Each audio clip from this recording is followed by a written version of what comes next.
Sholawat kami aturkan untukmu, ya Nabi, ya Nabi, salam, salam alaika, ya Rasul, salam, salam alaika.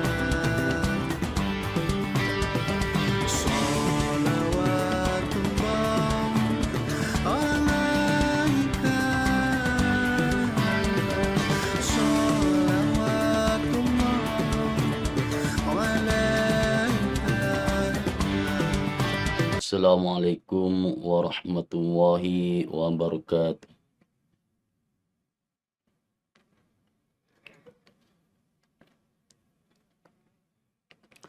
A'udzu billahi minasy syaithanir rajim.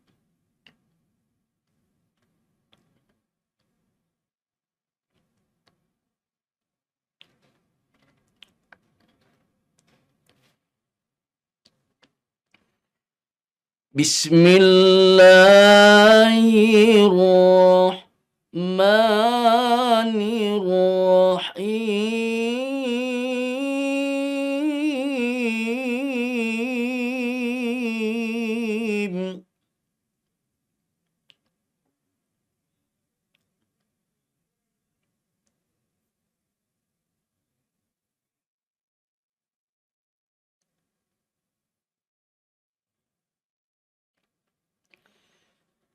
Wa'tasimu bihablillahi jami'an wa la tafarraqu.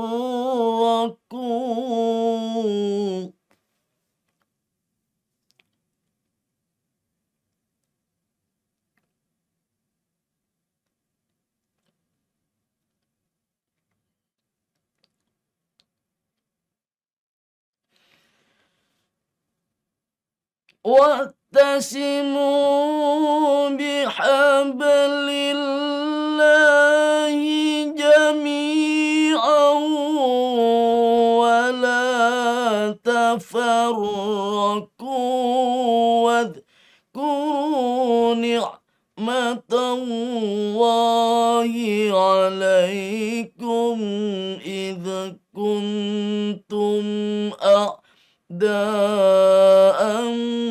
fa'allafa baina qulubikum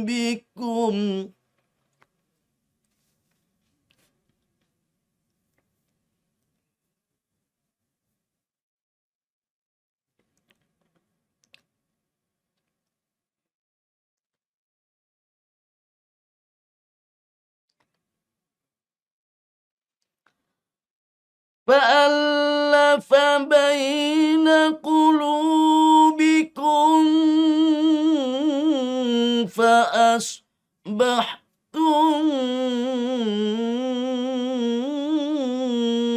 بنعمته إخوانا.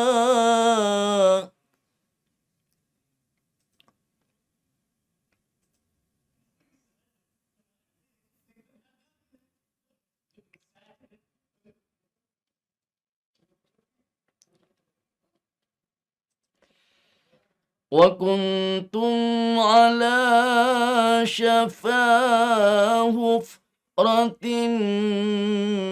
من النار فأنقذكم منها.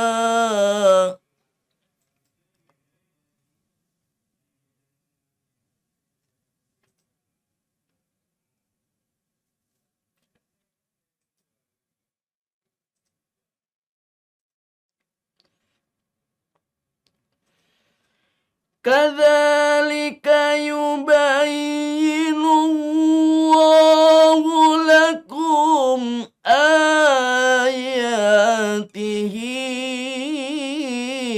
لعلكم تهتدون.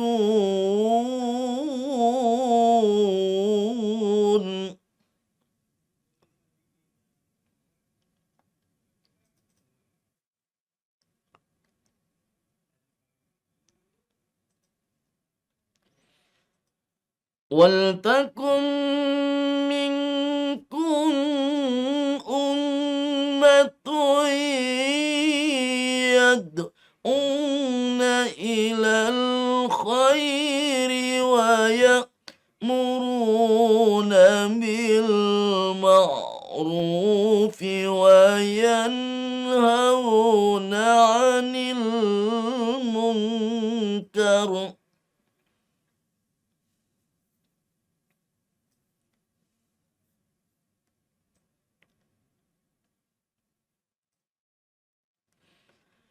Wa ulaika humul muflihun.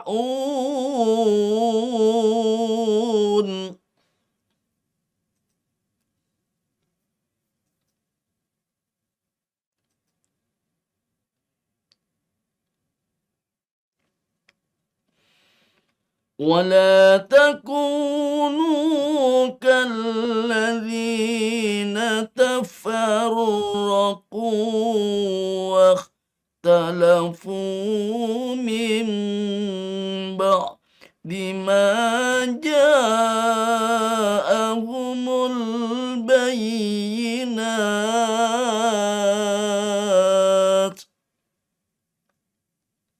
وأولئك لهم عذاب عظيم.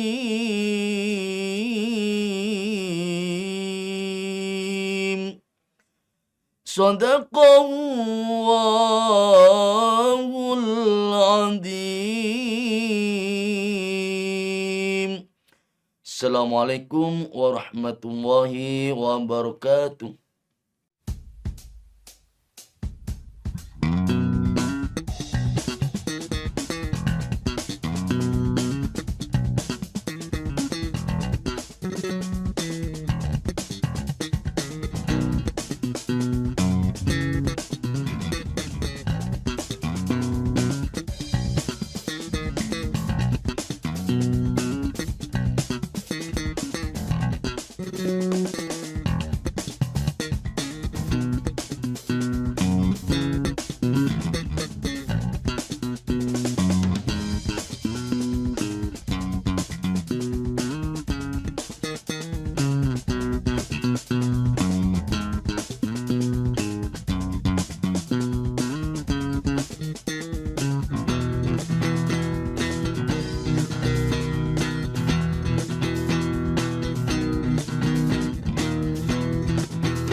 Bismillahirrahmanirrahim. Alhamdulillahirabbil alamin. Asyhadu an la ilaha illallah wa asyhadu anna Muhammadar Rasulullah.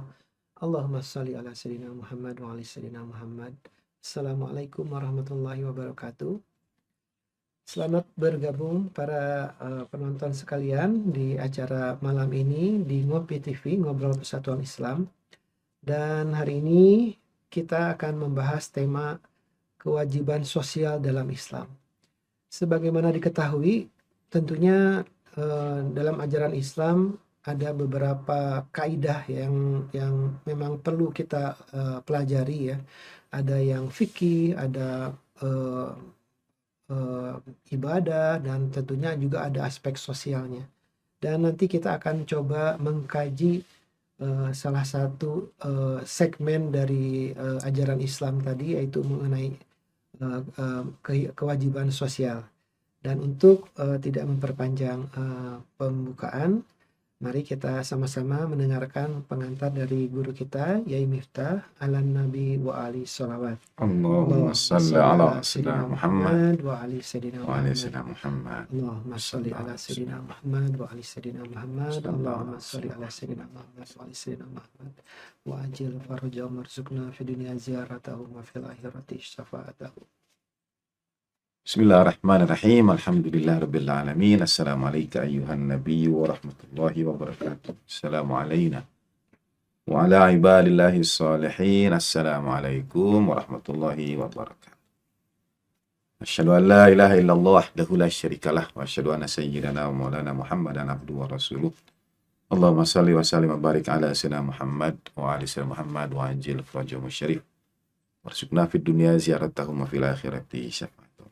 Terima kasih Gus Den, kawan-kawan kru, saudara sekalian rahimakumullah.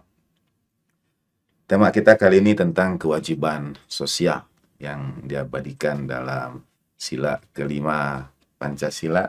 Bagaimana bunyinya? Keadilan sosial Bagi seluruh rakyat Indonesia.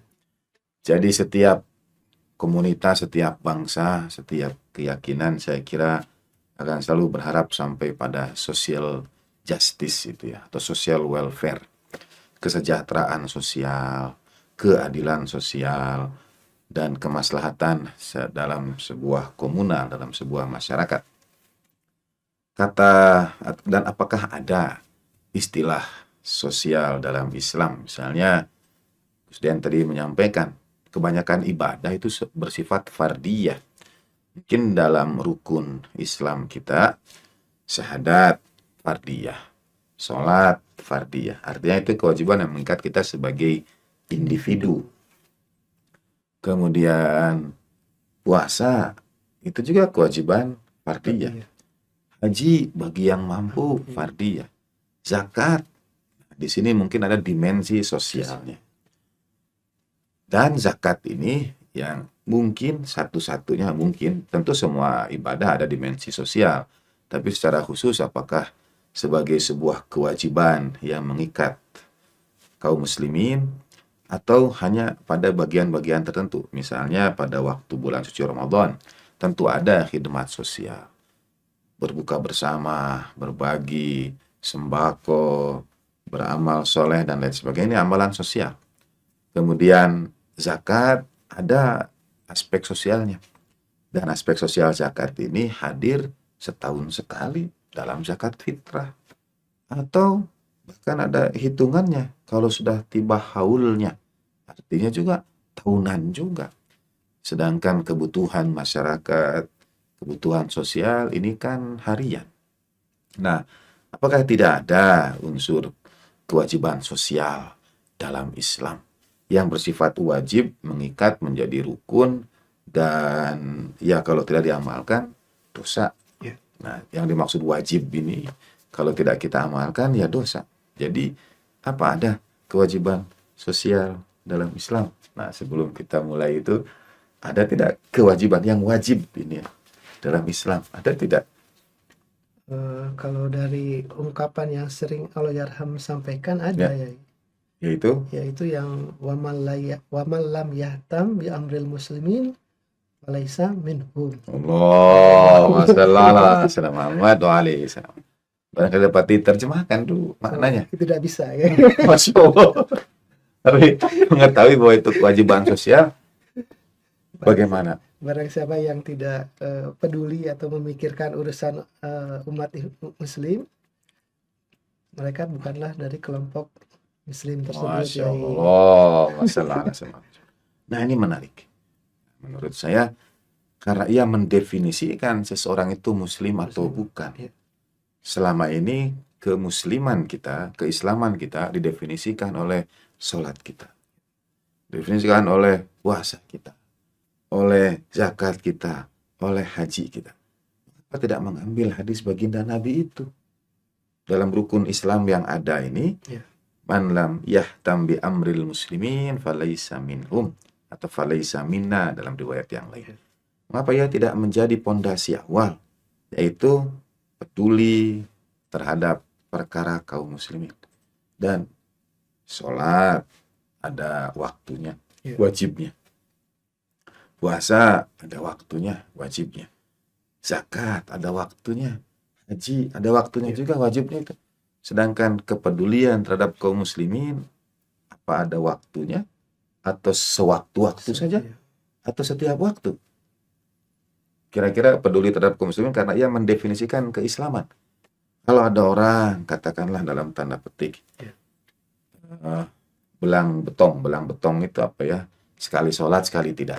Masih muslim atau bukan? Muslim. Ada orang puasanya sekali puasa, sekali batal, masih muslim atau tidak? Muslim. Muslim. Ada orang tidak bisa zakat karena keterbatasan, muslim. Muslim. Orang tidak bisa haji, Muslim. muslim. Tapi hadis yang beliau sampaikan tadi luar biasa. Kalau tidak peduli terhadap kaum muslimin, bukan Bukan muslim. Mengapa ia tidak ditempatkan pada derajat yang pertama? Karena amalan yang lain kalau tidak sempurna dilakukan, masih tetap muslim. Tapi kalau ini, kalau tidak peduli, falaisa minna, bukan termasuk kaum muslimin. Nah, sebenarnya ia menempati urutan kewajiban sosial ini. Tentu kalau kita bincangkan, karena sering jadi pertanyaan juga, rukun Islam yang kita ya atau yang dihafalkan oleh anak-anak di sekolah, sebagaimana dalam hadis Arba'in Imam Nawawi, sebetulnya ada urut-urutan yang bisa jadi agak berbeda. Ada yang 5, ada juga yang sampai ke 8. Ini pembahasan ilmu hadisnya. Tapi bahwa kepedulian terhadap sesama sebetulnya menjadi jantung kaum muslimin. Ya barangkali ditambahkan dalam pemanaan kita bahwa ibadah bukan saja dari rukun yang 5 itu, melainkan ada ibadah yang dapat menghilangkan seluruh keislaman kita, yaitu kalau kita tidak peduli terhadap sesama. Rujukannya apa? Hadis yang beliau bacakan tadi. Luar biasa, Masya Allah. Ampun, Yai. Masya Allah. Baik, Yai. Terima kasih, Yai. Kalau dalam kehidupan ini justru kita banyak menyaksikan, Yai, ada kelompok ya kalangan sesama muslim gitu ya, yang mereka lebih memfokuskan kepada ibadahnya gitu ya, lebih konsentrasi dengan ritual, dan bahkan istilahnya tuh seolah-olah ini dalam lingkungan saya nih, Yai, ada yang memang sengaja tidak mengikuti berita gitu ya, tidak mengikuti media sosial, dan dia merasakan bahwasanya itu adalah bukan hal yang penting atau bukan hal yang utama gitu. Yang utama itu bagi mereka itu adalah ya Ibadah. menjalankan ibadah-ibadah tadi gitu. Yang 5 tadi itu. Iya betul. Ya, di sholat, puasa, zakat. Betul. Karena itu barangkali diperlukan ada penyegaran. Bahwa kalau kita tidak sempurna melaksanakan semua rukun itu, kita masih disebut kaum muslimin. Tapi kalau hadis tadi tidak peduli terhadap sesama, itu tidak termasuk kaum muslimin. Nah, mungkin perlu ada penegasan, penekanan, dan pemahaman. Nah, sosial itu diambil dari kata satu akar kata dengan society, yang artinya kelompok, komunal, kebersamaan, masyarakat. Dalam bahasa Arab itu disebut dengan jam'iyah atau ijtima'i gitu ya. Sesuatu yang dihimpunkan. Dan ada satu perintah Allah Ta'ala dalam surat Ali Imran, surat ketiga, ayat 103. A'udzubillahi minasyaitonirrajim. Wa'tasimu bihablillahi jami'an wala tafarraqu. Ini perintah, berpegang teguhlah pada tali Allah. Pertama, bagaimana bentuk berpegang teguh itu? Yang kedua, apa tali Allah yang dimaksud? Dan ketiga, perintahnya itu untuk wa'tasimu bihablillahi. Ini adalah jami'an, bersama-sama, berjamaah. Nah, ini yang dimaksudkan dengan sosial. Jadi, kewajiban berjamaah dalam Islam. Segala sesuatunya ini menjadi kepedulian bersama. Kekurangan A, penderitaan B adalah juga perhatian bagi C dan D. Itu yang dimaksudkan dengan kewajiban sosial. Dan dalam surat Ali Imran ini Allah Ta'ala tegaskan, berpegang teguhlah pada tali Allah berjamaah. Wala tafarraqu, dan janganlah kalian bercerai-berai. Ini perintah, artinya sama berat. Kedudukan perintah ini sama seperti kita diperintahkan sholat, kita diperintahkan puasa, perintahkan zakat, perintahkan haji, kita juga diperintahkan wa'tasimu, dan berpegang teguhlah. Apakah kita mengamalkan ayat ini? Kalau kira-kira kita mengamalkan ayat ini atau tidak? Saya belum ya. Masya Allah, Masya Allah, Sayyidina Muhammad, doa dari Sayyidina Muhammad. Kalau Allah Ta'ala minta pertanggungjawaban atas kita, karena ini perintah. Ya. Peganglah kalian semua kepada tali Allah. Ini perintah, wa'tasimu. Bagaimana kita menjawabnya? Kuncinya itu ada pada kebersamaan, kepedulian sosial bersama-sama. Jadi posisi kewajiban sosial ini sebetulnya tadi satu mendefinisikan keislaman kita, dan yang kedua mengamalkan perintah Allah Ta'ala untuk berpegang teguh pada tali Allah berjamaah. Gitu. Nah, mungkin permasalahannya seperti ini mungkin ya. Kalau aspek individual tadi gitu kan, ibadah, ritual tadi ya, itu kan seolah-olah kita tuh asyik mahsyuk, apa istilahnya bahasanya, kita tuh Asyik masyuk. asyik mahsyuk ya. Nah itu seolah-olah ya istilahnya menutup diri gitu ya, seolah-olah ya ini urusan pribadi gitu ya. Ya. Nah kalau masalah sosial, ini kan seolah-olah kita tuh keluar dari diri kita gitu. Nah kalau sudah keluar dari diri kita, artinya kan mungkin sudah frekuensinya berbeda gitu. Nah, betul. Disitulah kita memaknai perintah itu. Misalnya sholat. Jadi hubungannya dengan wa'tasimu bihablillahi jami'an. Sholat. Dan dalam Al-Quran kita diingatkan, innas sholata tanha 'anil fahsya'i wal munkar. Sholat itu mencegah dari perbuatan keji dan munkar. Apa artinya? Tidak mendatangkan gangguan pada orang lain.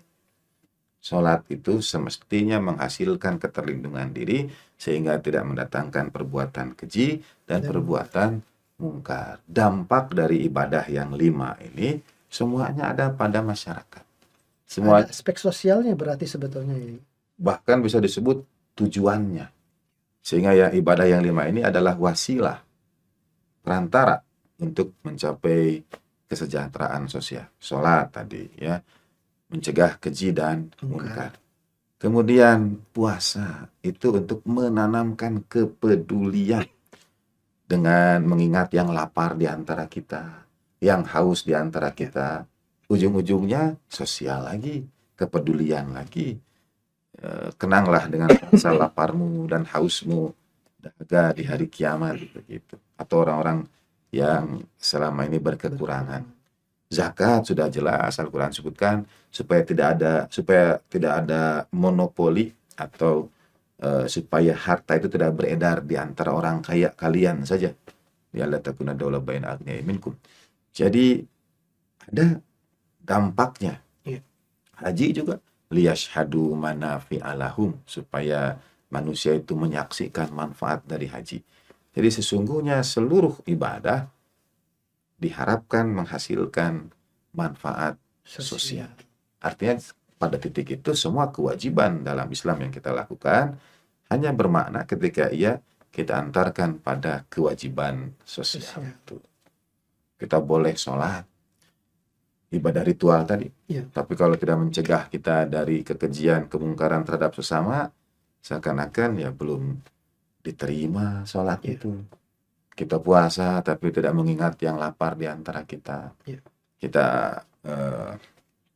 zakat tapi ya tidak berbagi, haji tidak terlihat manfaat bagi sesama, seakan-akan belum melaksanakan ibadah itu semua.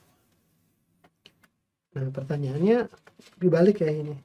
Apa yang salah kalau ibadah-ibadah ritual tadi tidak memberikan dampak sosial tadi ya? Kalau disebut apa yang salah, ini tergantung dari sisi bagaimana selama ini makna ibadah-ibadah itu disampaikan.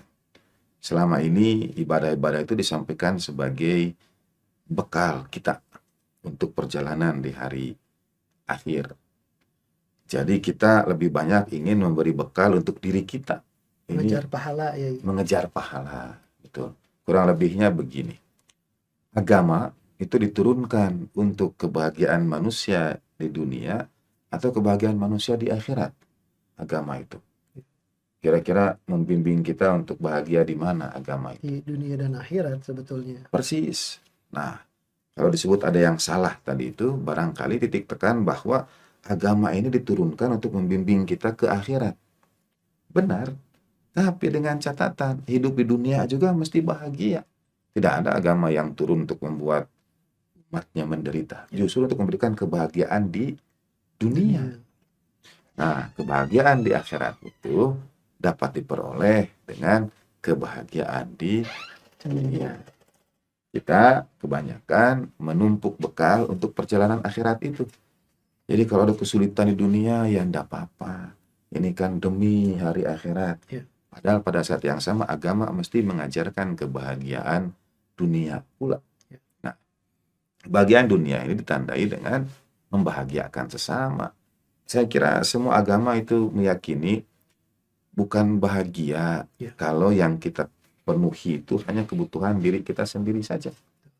Tapi bahagia itu dengan berikan manfaat. Khairukum anfa'ukum linnas, bagi Nabi sampaikan.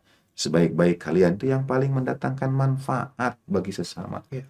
Jadi kalau kita sholat, kita puasa, kita zakat, kita haji, tetap ukurannya itu adalah apakah kita mendatangkan manfaat pada manusia lain tidak dengan sholat kita. Ya. Manfaat manusia lain tidak dengan puasa, dengan zakat, dengan haji kita. Ujung-ujungnya adalah kebermanfaatan Ya. di tengah-tengah. Nah, ini ingin lebih jauh memperdalam kewajiban sosial. Sosial ini ya mungkin kalau dielaborasi lagi, itu kalau dalam keluarga itu kan ada saudara gitu ya, Ya. ada kerabat, dalam lingkungan itu ada tetangga gitu ya, ada apa ya lebih luas tetangga, RT, RW gitu ya. Lebih tinggi lagi kan ada negara gitu ya. Lebih tinggi lagi adalah ya mungkin kehidupan luar negeri global gitu. Masya Allah. Nah ini kan jenjang sosial ini kan sebetulnya juga panjang gitu. Iya. Dan ya sejauh mana sih sebetulnya kewajiban sosial itu ada dalam diri kita gitu. Karena apakah hanya yang dalam lingkungan kita kah, ataukah bisa istilahnya sampai yang global tadi ya? Masya Allah, luar biasa ini. Izin tadi saya sambil mencari ayat Al-Quran. Ya.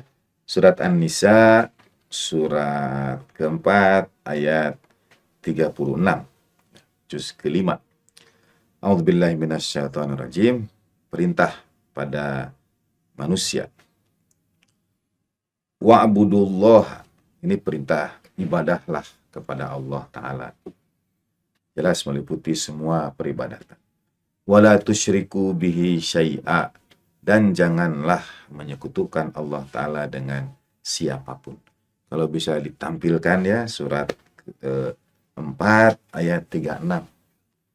Kemudian Allah Ta'ala itu seakan-akan mengurutkan. Pertama, ibadah pada Allah Ta'ala. Jangan sekutukan Allah Ta'ala. Lalu, wabil walidaini ihsana. Jadi berbuat baik itu dimulai kepada siapa? Pada kedua orang tua. Berbuat baiklah pada kedua orang tua. Wabilil kurba, dan kepada kerabat terdekat. Wabil yatama, dan kepada anak-anak yatim. Urut-urutan kewajiban kita khidmat itu orang tua, keluarga, yatim.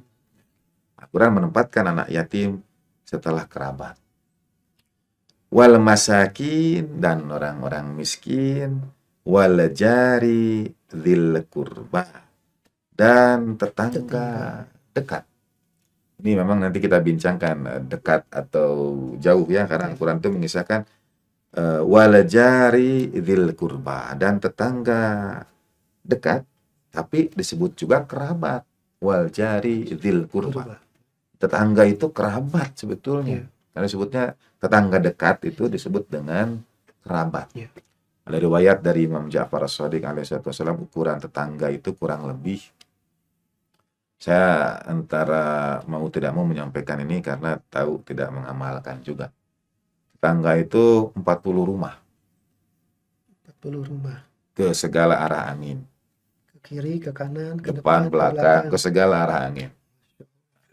Itu kadang-kadang sulit kita ya, karena kita sekarang memahami tetangga ya Berarti CRT. 40 Tetangga kali ya 4 CRW. ya. 40 kali 4 gitu ya. Kalau Penjuru mata angin. anginnya 4, kan ini ada yang 8 mata angin ya. Tapi saya kita berdiri di sini ya ambil lingkaran itu tuh Masya 40. Allah. Itu berat ya itu. Memang. Mau kita lanjutkan. Ya. Nah, nanti kita masuk ke bagian tetangga misalnya. Kita lanjutkan dulu ayat Al-Quran ini. Wal jari dzil qurba, dan tetangga yang sebetulnya adalah kerabat. Jadi diterjemahkan menjadi tetangga dekat. Tapi sebetulnya Al-Quran mengajarkan kepada kita, tetangga itu ya kerabat. Dzil qurba. Ada pepatah atau kalimat dalam bahasa Arab dinisbatkan juga pada para teladan, rubba akhin lam talidhu ummuk, betapa banyak saudara yang tidak dilahirkan oleh ibumu. Itu kata sebetulnya dinisbatkan juga kepada kalimat-kalimat al-ma'sumin. Saudara tapi tidak dilahirkan oleh ibu. Nah, tetangga itu, dan kita mengalami, mungkin kita ada kawan-kawan yang sudah seperti keluarga, gitu ya. Nah, dalam ayat Al-Quran ini itu tetangga yang punya kedudukan bisa jadi lebih dekat dari kerabat. Wal jari dzil qurba wal jaril junubi wasahibi bil janbi. Al-Quran itu menyebut tiga jenis tetangga. Satu tetangga dzil qurba, tetangga dekat, tetangga yang adalah kerabat. Yang kedua tetangga agak jauh, wal jaril junubi, tetangga yang agak jauh begitu, wasahibi bil janbi, dan yang bersahabat dengan tetangga itu. Gitu. Jadi ada tiga jenis tetangga dekat, tetangga jauh, dan sahabatnya tetangga. Wasahibi bil janbi. Lalu wabnis sabil, bagi orang-orang yang dalam perjalanan, wa mamalakat aimanukum, orang-orang yang berada tanggung jawabnya dalam pundakmu, yang urusannya menjadi tanggung jawabmu. Ini merujuk kepada budak belian zaman dulu atau hamba sahaya. Dalam konteks sekarang, setiap orang yang urusannya itu adalah tanggung jawab kita. Jadi, kalau ditanya kewajiban sosial tadi kepada siapa? Khidmat orang tua, kerabat terdekat, anak yatim, orang miskin, tetangga dekat, tetangga jauh, sahabat tetangga, Ibnu Sabil. Ibnu Sabil ini maknanya banyak. Ada yang mengatakan musafir Ibnu Sabil. Tapi ada juga yang memaknai bahkan setiap yang berada di jalan Allah Ta'ala. Misalnya pelajar, santri yang sedang berjuang, itu fisabilillah, dia disebut Ibnu Sabil juga. Tidak harus orang yang musafir bepergian. Jadi orang yang sedang berada di jalan Allah Ta'ala disebut dengan Ibnu Sabil gitu. Kemudian orang-orang yang urusannya menjadi tanggung jawab kita. Itu urut-urutan kemudian. Nah, yang menarik, ujung ayat itu Allah Subhanahu wa taala menyampaikan bahwa innallaha la yuhibbu man kana mukhtalan fakhura. Sesungguhnya Allah Ta'ala itu tidak mencintai orang-orang yang menyombongkan diri. Kenapa ujung ayatnya itu? Misalnya, sembahlah Allah, jangan sekutukan Allah Ta'ala, berbuat baiklah pada orang tua, apa tadi? Kerabat, yatim, orang miskin, tetangga. Tapi ujung-ujungnya itu Allah Ta'ala tidak mencintai orang-orang yang sombong dan membanggakan diri. Innallaha la yuhibbu kulla mukhtalin fakhura. Mengapa kira-kira ujung ayatnya itu? Karena Allah Ta'ala sedang bercerita ibadah pada Allah dan berbuat baik. Tapi kok ujung ayatnya, sesungguhnya Allah tidak menyukai orang-orang yang sombong. Ya karena mungkin tadi dia asik dengan ibadahnya itu tadi ya, sehingga ya tidak manifestasinya tidak ke ruang lingkup sosialnya tidak keluar gitu ya. Oh, salam. Sayyidina Muhammad. Wali Sayyidina Muhammad. Satu di antara definisi ketakaburan dalam Al-Quran adalah orang yang enggan berdoa kepada Allah Subhanahu wa Ta'ala. Itu disebut takabur. Dan orang yang disebut membanggakan diri itu dinilai sebagai kelompok yang salah mengambil jalan. Ya. Alladzina dhalla sa'yuhum fil hayati dunya wa yahsabuna annahum yuhsinuna sunnah. Orang-orang yang sesat jalan itu adalah orang yang merasa mereka sudah berbuat baik. Nah, tipu daya setan itu kalau membuat kita merasa sudah berbuat baik, padahal kita tidak memenuhi syarat-syarat yang tadi. Berbuat baik pada orang tua, memenuhi hak kerabat, anak yatim, orang miskin, lalu 3 jenis tetangga dan ibnu sabil, serta orang-orang yang urusannya menjadi tanggung jawab kita. Kalau kita merasa mencukupi dengan apa yang sudah kita lakukan, padahal belum memenuhi hak-hak yang tadi ini, kita dianggap sombong dan membanggakan diri. Nah, ini menarik ya. Kalau yang tadi Yai sampaikan adalah aktor-aktornya gitu ya. Dari yang kita wajib untuk memberikan kewajiban sosial tadi Yai. Nah, tentu ada peristiwanya nih Yai. Kalau yang saya tadi sempat utarakan itu yang doa yang diajarkan oleh Al-Yarham yang Allahumma adkhilni ala ahli kubur surur. Nah, di situ kan kalau sampai saya nggak hafal ya. Jadi kalau sampai ini kan itu peristiwanya itu.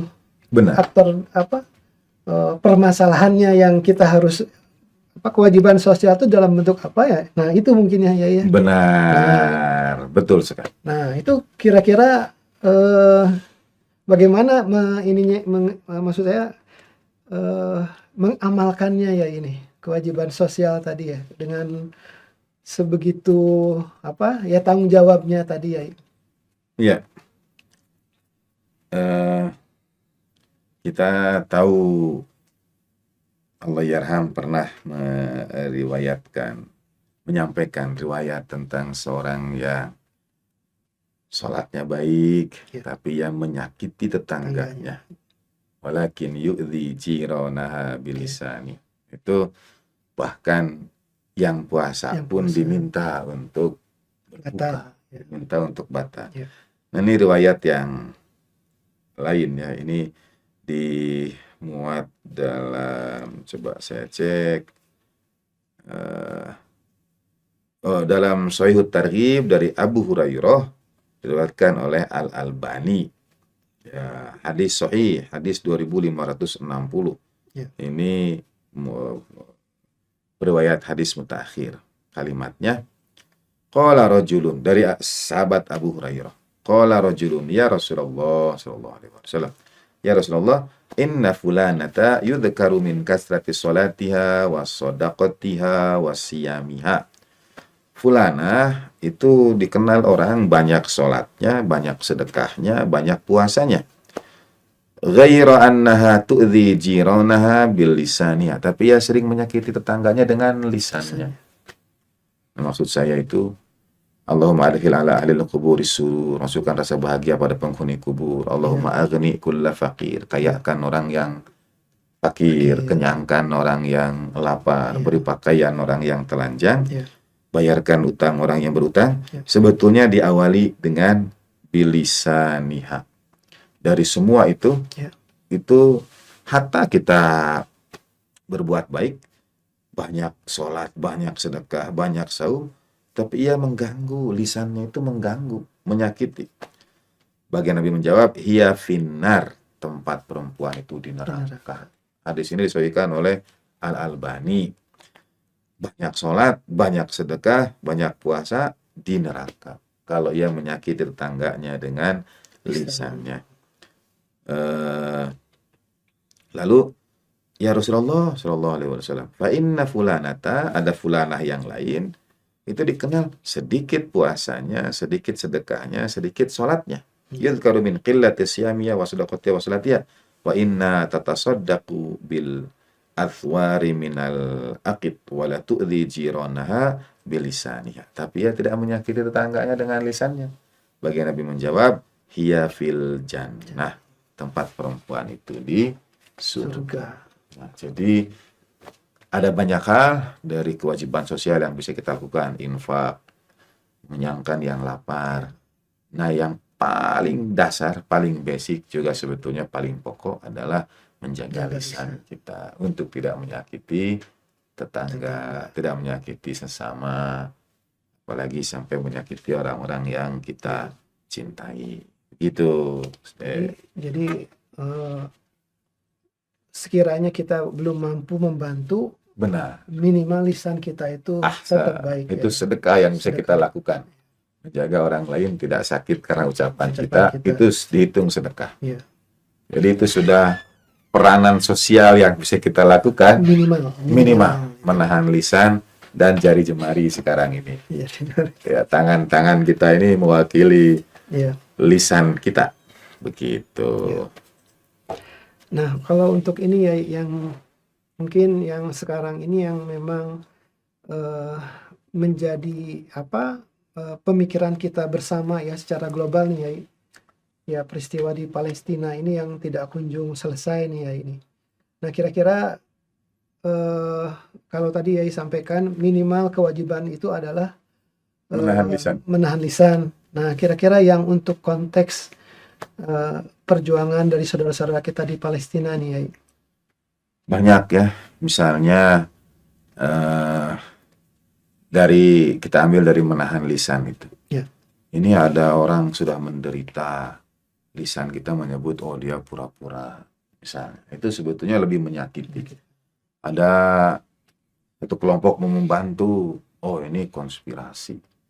Misalnya ada juga yang beranggapan kalau Iran, Israel, Amerika itu sebetulnya main mata saja. Mereka sebetulnya ya CS-an lah begitu. Ya. Ini menyakiti saudara kita di Palestina. Sudah bantu tidak ya, tidak kasih apa ke sana. Ini malah semakin melemahkan semangat persaudaraan kawan-kawan kita di sana. Ya. Satu di antara kunci perjuangan Palestina adalah persatuan Islam. Dan misalnya itu dicontohkan oleh para pejuang Palestina, di para pimpinan Hamas berulang kali mengatakan kalau mereka dengan Iran, Hamas yang Sunni dan Iran yang Syiah, bahu-membahu untuk kemerdekaan Palestina. Ketika jenazah Ismail Haniyah disolatkan, yang Ismail Haniyah yang Sunni, yang mensolatkannya imamnya adalah seorang pemimpin yang Syiah. Sebetulnya ini sudah bekal persatuan kaum muslimin. Tapi kemudian ada orang-orang yang mengatakan, wah ini tidak sah, ini harus diulang, ini batal, ini. Sebetulnya lisan seperti itu sama sekali tidak membantu. Sama sekali. Bahkan menyakiti kawan-kawan kita di sana. Gitu. Jadi memang betul-betul harus dimulai dari lisan dan dari tangan kita, dari tulisan kita dan sebagainya. Baik ya. Ini jadi saya sedikit teringat dengan apa yang dilakukan oleh Sayyidah Az-Zahra salamullah alaiha, yang kalau berdoa itu yang pernah saya dengar itu mendoakan dulu tetangga ya. Benar. Nah ini kan mungkin semalaman gitu ya. Nah tetangga sendiri kan istilahnya tuh ya saya nggak tahu nih ya, kadang kala kita lebih mudah mengelompokkan orang, misalnya oh ini kafir, oh ini Islam dan sebagainya gitu ya. Nah ini kan mungkin makrifat yang sangat tinggi gitu ya, mendoakan tetangga, mendoakan orang lain gitu ya, tidak mendoakan diri kita sendiri atau keluarga kita gitu. Iya. Nah, kira-kira dalam konteks tema kita ini, mendoakan orang lain ini kewajiban sosialnya ini di level yang mana nih ya ini? Iya. Yang pertama riwayat Al-Jar qabla Dar. Ya. Asbabun nuzulnya itu berkaitan dengan orang yang mau beli rumah. Lalu dinasihatkanlah, lihat dulu tetangganya. Al-Jar qabla Dar. Dan ada lanjutannya, Ya. yaitu Ar-Rafiq thumma Safar. Al-Jar qabla Dar, tetangga dulu baru rumah sendiri. Ar-Rafiq qabla Safar, teman dulu baru menempuh perjalanan. Teman dulu Baru menempuh perjalanan. Jadi kalau mau bepergian, lihat dulu dengan siapa kita akan bepergian. Mhm. Kalau kita mau jalan ke satu tempat, satu titik, siapanya dulu yang dilihat, Baru baru pergi. baru perjalanannya. Oke. Al-Jar qabla Dar, Ar-Rafiq qabla Safar. Karena memang letihnya perjalanan itu akan sangat terbantu oleh siapa yang menemani. Namanya betul. Ya. Kalau temannya enak, jauh pun kita tempuh. Tapi kalau tidak enak, baru beberapa saat juga kayaknya berat ini, begitu ya. Nah, jadi mendahulukan tetangga, seperti mendahulukan teman dalam perjalanan itu. Artinya kebahagiaan, kenyamanan. Kita insya Allah baik dengan tetangga. Katakanlah kita bepergian, meninggalkan tetangga, meninggalkan keluarga, kita tenang juga, tentram juga, aman juga karena kita yakin dan percaya membina hubungan baik dengan tetangga. Kita itu kan seperti menitipkan sebetulnya keluarga kita kepada tetangga kita. Mereka jadi keluarga, makanya wal jari dil kurba, tetangga itu ya kerabat. Nah, yang kedua, di antara pesan terakhir Sayyidina Ali bin Abi Thalib radhiyallahu wajah kepada putra-putranya dalam pembaringan beliau itu ketika sakit dan kemudian syahid adalah Allah fi jiranikum. Aku wasiatkan kalian karena Allah tetangga kalian. Jadi tetangga itu di antara wasiat Sayyidina Ali. Maka lanjutannya fa innahum wasiyatu nabiyyikum, karena wasiat yang aku sampaikan ini wasiat nabimu, wasiat baginda Nabi sallallahu alaihi wasallam. Mazala yusa bihim hatta dhananna annahu sayurithuhum. Tidak henti-hentinya baginda Nabi itu berwasiat tentang tetangga kepada Sayyidina Ali. Kemudian Sayyidina Ali pesankan kepada putra-putranya. Sehingga seakan-akan menurut kami itu, dalam riwayat yang lain baginda Nabi sampaikan, dan tentunya malaikat Jibril turun menyampaikan kepadaku hak bertetangga, sampai aku mengira tetangga ini berhak atas hak warisan. Berhak atas warisan. Iya. Itu dalam wasiat Sayyidina Ali juga disampaikan. Sebetulnya maknanya adalah walaupun dia tidak termasuk dalam kategori dapat warisan, sebetulnya tetangga itu punya hak. Jadi sebaiknya, saya berbagi contoh saja. Ada perbedaan fikih antara mazhab Ahlul Bait alaihi wassalam dengan mazhab Ahlus Sunnah tentang pembagian warisan. Ya wajar beda-beda fikih, dikit-dikit wajar. Dan dalam fikih yang diadopsi di Indonesia, kompilasi hukum Islam di Indonesia, kalau punya anak perempuan semua, anak-anak perempuan semua, itu bisa nanti sebagian harta warisan dari orang tua itu ke paman. Kalau anaknya perempuan semua, itu paman-paman bisa mengambil, bisa lebih berat. Suatu saat ada sahabat saya datang dan juga ada keluarga, ya anaknya ini perempuan semua. Apa benar? Benar, saya bilang. Lalu bagaimana? Dia merasa, nanti anak saya yang perempuan dapatnya sekian. Dia ingin lebih banyak mungkin dapat. Saya jawab, tidak perlu menunggu sampai nanti. Sekarang saja diberikan, dibagikan, dihibahkan. Jadi tidak termasuk ke dalam bagian warisan. Dalam hitung-hitungan warisan itu nanti anak perempuan dapatnya sedikit, ya sudah, jangan tunggu nanti, jangan masukkan ke dalam bagian yang akan diwariskan. Sekarang saja beri, sekarang saja bagikan. Misalnya ada pembagian warisan laki 2 Iya. kali, anak perempuan. Iya. Tapi kalau memberi ketika masih hidup, mau diberi sama juga tidak ada masalah. Iya. Gitu. Nah, hubungannya dengan sampai kami kira tetangga itu punya hak dalam warisan, sebetulnya kita mestinya menyediakan atau menyisihkan atau menghadiahkan sebelum dia masuk dalam pembagian waris. Iya. Ada yang kita berikan karena hak tetangga yang teramat besar untuk kita, ya Iya. keamanan, kenyamanan, kebersamaan, kekeluargaan, Iya. itu tidak dapat diganti dengan apapun. Tak Iya. terkira itu kalau sudah ketemu tetangga yang insya Allah baik, saling memenuhi hak, Iya. itu mahal sekali gitu. Nah, jadi ini yang saya teringat jadinya ini kan nilai-nilai luhur dari ajaran agama nih ya. Ya. Nah, bagaimana mengimplementasikan dalam kehidupan yang zaman sekarang ini yang memang kelihatannya tuh kita bertetangga dengan lingkungan tuh kayaknya tuh nafsi-nafsi gitu ya ini. Ya. Nah, kira-kira ini apa nih ininya ya? Apa mungkin ada terobosannya atau karena kurang informasinya tadi ya? Karena memang lebih banyak memperhatikan aspek ritualnya atau bagaimana nih? Mungkin bisa kita mulai dari kita. Jadi kita yang Ya. bergerak, kita yang dekati keluarga, tetangga, datangi, silaturahmi. Ya.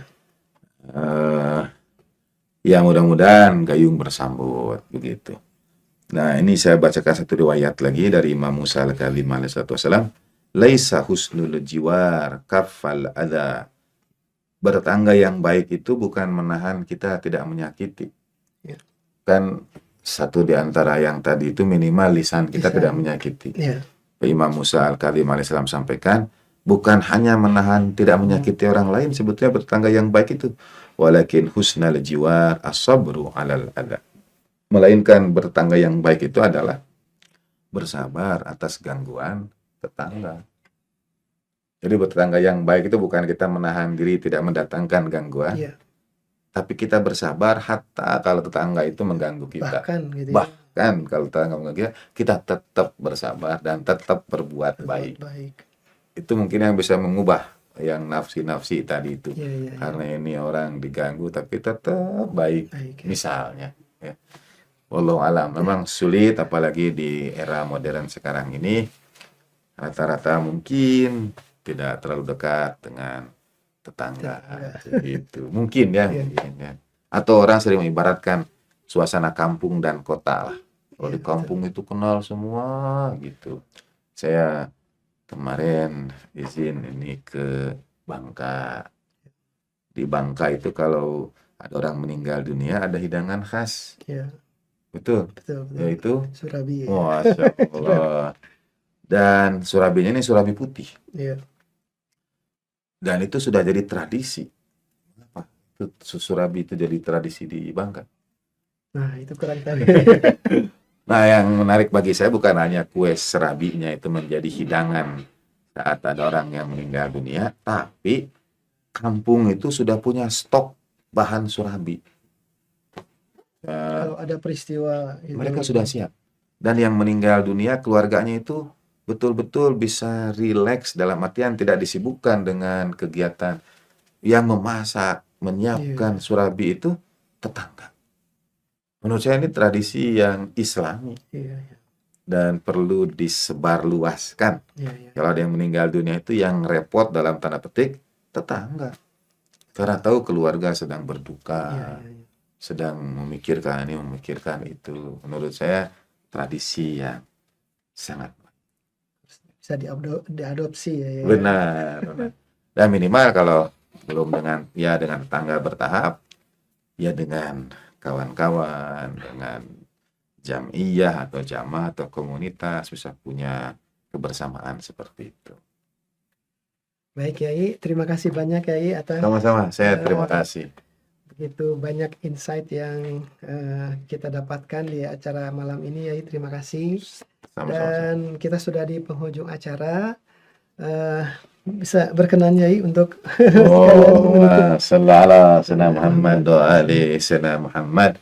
Kita antarkan umul kita bagi setiap orang yang punya hak atas diri kita, keluarga kita, kedua orang tua, kerabat, anak-anak yatim, fakir miskin, tetangga dekat, tetangga jauh, sahabat tetangga, ibnu sabil, dan setiap orang yang urusannya menjadi tanggung jawab kita.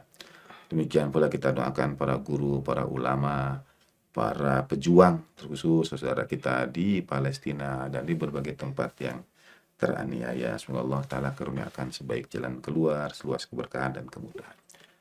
Ala hadhihi niyyah wa kulli niyyatin salihah ziyadatan fi syarafin Nabil Mustafa Rasulillah sallallahu alaihi wa alihi thayyibin tahirin la siyama baqiyatillahi fil ardin arwahuna wa arwahul alamin liturabi maqdamil fidawasitna Fatimah az-Zahra wa maulatina khurijatul qura jami'a li baitin nubuwah wa ma'dini risalah wa anbiya'illahi wa rusulihi wa malaikatihi wa siddiqina wa syuhada'i wa salihin wa hasuna ulaika rafiqa. Bismillah hadhihi hadiyatan lahum. Al-Fatihah. A'udzu billahi minasyaitonir rajim. Bismillahirrahmanirrahim. Alhamdulillahirabbil alamin arrahmanir rahim maliki yaumiddin. Iyyaka na'budu wa iyyaka nasta'in. Shiratal mustaqim. Shiratal ladzina an'amta 'alaihim ghairil maghdubi 'alaihim waladdallin. Wa sallallahu ala sayyidina Muhammadin wa alihi tahirin. Walhamdulillahirabbil alamin. Terima kasih. Nuhun, Yai, terima kasih. Dan kepada para pemirsa yang mungkin ada pertanyaan, kami persilahkan mengisi di kolom komen. Nanti mudah-mudahan di acara pertemuan yang akan datang kita akan jawab pertanyaan tersebut. Dan kami haturkan mohon maaf atas segala kekurangan kami. Wa ma taufiqi illa billah, alaihi tawakkaltu wa ilaihi unib. Wassalamualaikum warahmatullahi wabarakatuh.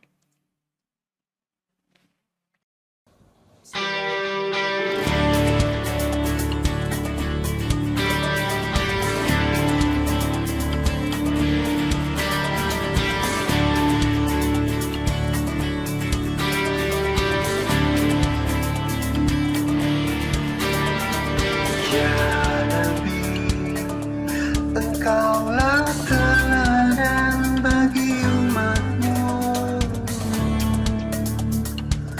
Sholawat kami aturkan untukmu, Ya Nabi. Ya Nabi, salam, salam alaika. Ya Rasul, salam, salam alaika. Salawatullah alaika. Salawatullah alaika. Akhlakmu menggetarkan dunia. Kau cintai orang yang membencimu. Denganmu budak jadi merdeka. Penduduk langit pun mencintaimu. Ya Nabi, salam, salam alaika. Ya Rasul, salam, salam alaika. Salawatullah alaika. Salawatullah